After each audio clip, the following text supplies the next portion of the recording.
Gijanais, chers concitoyens, en ce début d'année, je voudrais tourner la page des difficultés qui ont pollué notre début de mandat. Oublions la crise sanitaire et souhaitons que l'épilogue du conflit sur le sol européen ramène la paix et la stabilité. Les collectivités sont confrontées à une importante augmentation des charges liées à l'inflation et à l'envolée des coûts des énergies. La situation exige la mise en place d'une politique de sobriété énergétique et l'urgence de la situation conduit la municipalité à mener de front des diagnostics précis à ce sujet, l'un sur l'éclairage public et l'autre sur les bâtiments communaux. La vétusté des installations reste une réalité pour bon nombre de communes similaires à Gijan. Une planification des travaux de rénovation sera déclinée sur plusieurs années. Et bien sûr, le plan pluriannuel d'investissement sera revu et certains projets initialement envisagés seront potentiellement reportés. Alors ne tombons pas dans la morosité et la frilosité. Regardons l'avenir avec confiance. L'équipe municipale est mobilisée pour poursuivre une politique de proximité, améliorer le vivre ensemble et doter notre commune des équipements structurants qui compléteront et amélioreront notre cadre de vie.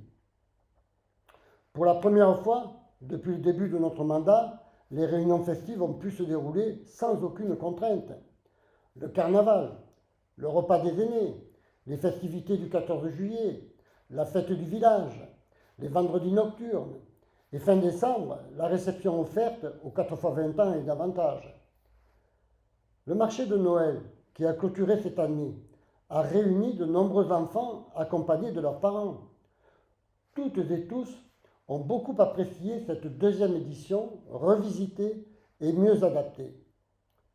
Je tiens à remercier très chaleureusement l'ensemble des élus qui ont porté et organisé ces nombreuses manifestations, ainsi que tous les agents des services techniques et administratifs qui leur ont apporté un soutien efficace. Le Conseil municipal des jeunes parachève le programme de son mandat, le projet de création d'un espace de loisirs, derrière le pump track, un concours de films amateurs, et enfin un séjour à Paris avec la visite de l'Assemblée nationale. L'année 2023 sera une année particulièrement importante pour la réalisation des équipements. Le complexe nautique de la Carriole ouvre ses portes et accueille dès à présent les scolaires et le public. Le nouveau groupe scolaire accueillera ses premiers élèves dès la rentrée de septembre prochain. Le City Stade et le réaménagement du jardin public sont en fin de réalisation. De nombreux projets, comme le centre de loisirs, très important, l'extension du cimetière, la bibliothèque, les parkings du centre sont en cours d'étude par les services municipaux. Et nous lancerons les études pour la rénovation de la maison qui jouxte la mairie. L'augmentation très rapide de la population exige une restructuration des services au public. Le programme de réfection des voiries se poursuit. La rue du Bosquet, la place de la Veine, la rue Haute, la rue de l'Évangile. Et d'ici la fin de l'année, les terrains lotis en continuité du parking du cimetière, derrière la Colombe, seront proposés à un coût bien en deçà du prix du marché à des jeunes primo-accédants qui construiront leur propre maison. Nos efforts pour la mise en place d'une politique de sécurité alimentaire et le développement des circuits courts se concrétisent.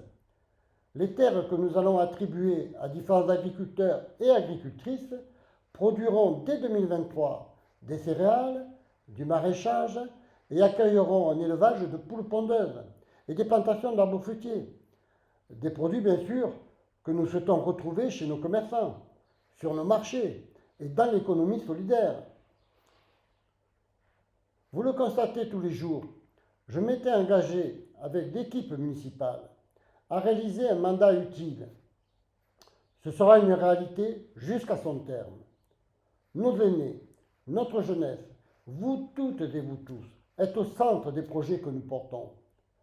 2023 doit être une année d'espérance, de joie et d'épanouissement. Et c'est avec un immense plaisir que je vous présente en mon nom, celui du conseil municipal et de toute l'équipe du personnel communal, nos vœux les plus sincères et les plus chaleureux. Que cette nouvelle année voit la réussite de vos projets personnels et de nos projets d'élus au service de vous tous, chers Gijanais.